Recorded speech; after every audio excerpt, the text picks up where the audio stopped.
Pregnant or planning? Get holistic support with 9 and Beyond, your trusted pregnancy companion.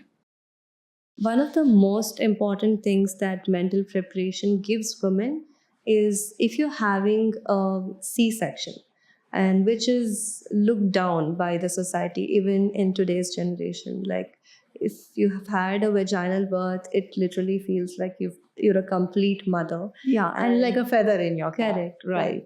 And if you've gone through a C-section and it's like you're not much of a mother, you just got the easy way out. Yeah, you So didn't things- try hard enough. Right, yeah, Right. that's the thing.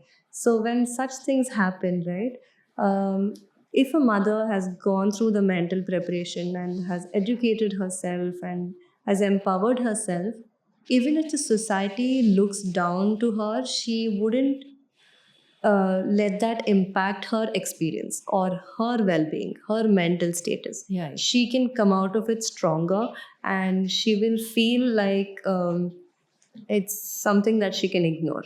Absolutely. Right? So mental prep is also required to face the society at such moments. So that's also very important. So Pujita, I think what you have just put in right now is very valuable, because sometimes it weakens you from inside other people's opinion.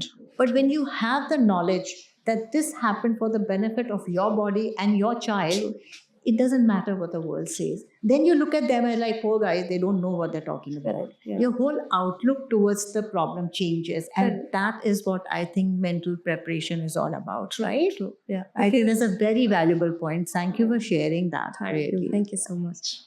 So, as a new mother, right, a lot of things that the society puts upon us, like right from the kind of pregnancy we've had, or if the stomach is smaller, or it's too big, or if the mother is short, if the mother is tall, the kind of things that the woman goes through from the beginning, and then be it labor, vaginal or C-section, and then breastfeeding, less milk, no milk. So in all the stages of pregnancy and postpartum, the mothers are going to be facing all of these in the society. So if you can just educate yourself, you're kind of putting a shield for yourself and not letting that affect your mental well-being, because you really know yourself, you know what's happening in your system, and you don't really need to give up and get troubled by all of these things. So, Absolutely.